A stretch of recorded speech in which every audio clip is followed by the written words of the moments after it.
ಹೆಸರು ಬರ್ತದೆ ಅಂತ. ಯಾಕಂದ್ರೆ ರಕ್ತ ಚಳವಳಿ ಅಂತೇಳಿ ರಕ್ತ ಚಳವಳಿ ಮಾಡ್ತಾರೆ, ಈ ರೀತಿ ಮಾಡ್ತಾರೆ. ಅಲ್ಲಿ ಎಷ್ಟು ಮಂಡ್ಯದಾಗ ಎಷ್ಟು MLA ಆರ್ಸ್ ಕಳ್ಸ್ಯಾರ ರಕ್ತ ಚಳವಳಿ 6 ಮಂದಿ ಇದ್ರಪ್ಪ. ನೀವು ಹೈಲೈಟ್ ಹೊಡೆದ್ರೆ ನಾವು ಚಂತಾನ ಭಾರಿ ರಕ್ತ ರಕ್ತ ಅದು ಯಾವ ರಕ್ತ ಐತೋ ಗೊತ್ತಿಲ್ಲ, ಅವ್ರದೇ ರಕ್ತ ಐತೋ ಮತ್ತೆ ಯಾವ್ದಾರು ರಕ್ತ ಐತೋ. ಅವರು ಒಂದು ಗ್ರಾಮ ಪಂಚಾಯತಿಗೆ ಆರಿಸ್ತಂದಿಲ್ಲ ಅಲ್ಲಿ ಮಂಡ್ಯದವ್ರು, ಅವ್ರಿಗೆ ನೈತಿಕತೆ ಐತ್ರಿ. ನನ್ನ ಬಗ್ಗೆ ಮಾತಾಡಿ ಮೊದಲು ಒಂದು 4 ಗಂಟೆಲೆ ಆರಿಸ್ತಾ ಹೋಗ್ತವ್ರಿ ಮಂಡ್ಯದಾಗ ಒಬ್ಬ ಮಂಡ್ಯ ನಮ್ಮ ವಿಜಯೇಂದ್ರನ ಅಪ್ಪನ ಊರ ಬುಕ್ಕನಕೆರೆ ಮಂಡ್ಯದಾಗ ಐತಿ. ಆ ಬುಕ್ಕನಕೆರೆದಾಗ ಗ್ರಾಮ ಪಂಚಾಯತ್ ಮೆಂಬರ್ ಇಲ್ಲ, ನನಗೆ ರಕ್ತದ ಪತ್ರ ಬರೀತಿ. ಸರ್ ಉದ್ದೇಶ ಏನು ಸರ್ ಇಷ್ಟೆಲ್ಲ ಮಾಡೋದು? ದೇಶ ಅಲ್ಲಿ ನೋಡ್ರಿ ಮಂಡ್ಯದಾಗ ರಕ್ತದ ಬರೀಲಾಕತ್ತಾರ. ಶಿವಮೊಗ್ಗದಾಗೆ ಬರೋದಿಲ್ಲಲ್ಲ, ಶಿವಮೊಗ್ಗದಾಗ ಬರೆದ್ರೆ ಒಂದು ಔಚಿತ್ಯ ಐತಿ, ಶಿಕಾರಿಪುರದಾಗ ಬರೆದ್ರೆ ಒಂದು ಔಚಿತ್ಯ ಐತಿ. ಯಾರೂ ಇಲ್ಲ, ಗ್ರಾಮ ಪಂಚಾಯತ್ ಹುಡುಕ್ಯಾಡ್ರೆ ಇದು ತೊಗೊಂಡು ಹುಡುಕ್ಯಾಡಿದ್ರು ಒಂದು ಪಂಚಾಯತ್ ಮೆಂಬರ್ ಇಲ್ಲ. 6 ಮಂದಿ ಅದಾರ, ಅವ್ರಿಗೊಂದು ದುಡ್ಡು ಕೊಟ್ಟಿರ್ತಾರೆ, ಹಿಂಗೊಂದು ಕಚ್ಚಕ್ಕೆ ತುಟ್ಕೊಂಡು ಹಿಂಗೆ ಕಚ್ಚಕ್ಕೆ ಅಂದ್ರೆ ಉದ್ದೇಶ ಮಾಡಿಸ್ಬೇಕು ಒತ್ತಾಯಪೂರ್ವಕ ಅನ್ನೋದ ಏನಂತ ಸರ್? ನೋಡ್ರಿ, ಅವ್ರು ಏನು ಬೇಕಾದ ಮಾಡಿ, ನಾ ಏನು ತೆರಿಗೆ ಕೊಡ್ಸೋಣ, ನಿನ್ನೆ ಒಮ್ಮೆ ಹೇಳಬೇಕಿಲ್ಲ. ನೀವು ಏನು ಶಿಫಾರಸು ಮಾಡ್ತೀರಿ ಕೋರ್ ಕಮಿಟಿಗೆ ಏನು ಬೇಕಾದ ಮಾಡ್ಕೊಳ್ಳಿ, ನಾವು ವಕಫ್ ಹೋರಾಟವನ್ನು ಬಿಡುವುದಿಲ್ಲ. ಪ್ರಧಾನಮಂತ್ರಿ ಹೇಳ್ದಂಗೆ ವಂಶವಾದ ಭ್ರಷ್ಟಾಚಾರ ರಾಜಕಾರಣಿಗಳ ವಿರುದ್ಧ ನಮ್ಮ ಪಕ್ಷದ ಸ್ವಪಕ್ಷದಲ್ಲಿರಲಿ ವಿರೋಧ ಪಕ್ಷದಲ್ಲಿ ನಾವು ಹೋರಾಟ ಮಾಡ್ತೀವಿ. ನಾವು ಸಿದ್ದರಾಮಯ್ಯ DK ಶಿವಕುಮಾರ್ ಅವರಿಗೆ ಇನ್ವೆಸ್ಟ್ಮೆಂಟ್ ಇಲ್ಲ, ನಾ ಇನ್ವೆಸ್ಟ್ಮೆಂಟ್ ಇದ್ದ ನಮ್ಮ ಸಕ್ಕರೆ ಕಾರ್ಖಾನೆಗೆ ತೊಂದರೆ ಕೊಡ್ತಿರಲಿಲ್ಲ. ನನ್ನ ಮೇಲೆ 42 ಕೇಸುಗಳನ್ನು ಸಿದ್ದರಾಮಯ್ಯ DK ಶಿವಕುಮಾರ್ ಹಾಕ್ತಿರಲಿಲ್ಲ. ವಿಜಯೇಂದ್ರ ಮ್ಯಾಗ ಒಂದು ಕೇಸ್ ಹಾಕಿಲ್ಲ.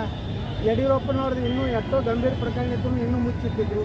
ಈಗ ಪ್ರಕರಣಗಳನ್ನು ತೆಗಿಲಕತ್ತಾರ ಅಂದ್ರೆ ಈಗ ಅವ್ರದ್ದು ಹಸಿದಿದ್ದಕ್ಕೆ ಒಂದಾಗ ತಮ್ಮನ್ನು ಮುಚ್ಕೊಳ್ಳೋಕೆ. ಹಾಂ, ನಮ್ಮ ಮುಚ್ಕೊಳ್ಳೋಕೆ ನೋಡ್ರಿ, ನೀವೇ ಹೇಳಕತ್ತೀರಿ. ನಮ್ಮ ಸರ್ ಈಗ ಕಾಂಗ್ರೆಸ್ನಲ್ಲಿ ಪ್ರಬಲ ಕ್ಯಾಂಡಿಡೇಟ್ ಇತ್ತು, ವಿಜಯೇಂದ್ರ ಹಾಕಿತ್ತು, ನಾವು ಹಾಕಲಿಲ್ಲ. ಆ ಕಾರಣಕ್ಕೆ ಅವರು ಗೆದ್ದಿದ್ದಾರಿಲ್ಲ.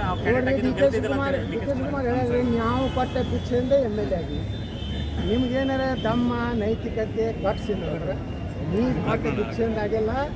ದಮ್ಮ ಐತೆ ನನ್ನ ಬಳಿ, ಇನ್ನೊಮ್ಮೆ ನಾನು ರಾಜೀನಾಮೆ ಕೊಟ್ಟು ಇನ್ನೊಮ್ಮೆ ಆರಿಸ್ಬಿಡ್ತೀನಿ. ಯಾರು ಬೇಕಾದ್ರೆ ಕ್ಯಾಂಡಿಡೇಟ್ ಹಾಕ್ಬರ್ತೇವೆ ವಿನಾತನ ಏನು ಪ್ರತಿಕ್ರಿಯೆ ಕೊಟ್ಟಿಲ್ಲ ಅಂದ್ರೆ ದಮ್ಮು ತಾಕತ್ತು ನೈತಿಕತೆ ಯಾವುದೂ ಇಲ್ಲ. ಇಸ್ಕಾನ್ ನೋಡಿ, ಹಿಂದೂಗಳ ಮೇಲೆ ಬಾಂಗ್ಲಾದಲ್ಲಿ ಭಾಳ ಗಂಭೀರವಾಗಿ ಆಗ್ತಾ ಇತ್ತು. ನಾವು ಇಲ್ಲಿ ದೇಶನಾಗ ಒಂದು ಮಾನವ ಹಕ್ಕು ಆಯೋಗ ತೈತೆ, ಅವ್ರೇನು ಕತ್ತಿ ಕಾಲಕತ್ತಾರ. ವಿಶ್ವದ ಒಂದು ಮಾನವ ಹಕ್ಕು ಇತ್ತು, ವಿಶ್ವಸಂಸ್ಥೆ ಐತಿ. ಇವತ್ತು ನಮ್ಮ ಹಿಂದೂಗಳ ಮೇಲೆ, ಕ್ರಿಶ್ಚಿಯನ್ರ ಮೇಲೆ, ಅಲ್ಪಸಂಖ್ಯಾತರ ಮೇಲೆ ಬಾಂಗ್ಲಾದಲ್ಲಿ ಏನು ಇದು ಆಗ್ಲಕತ್ತದೆ.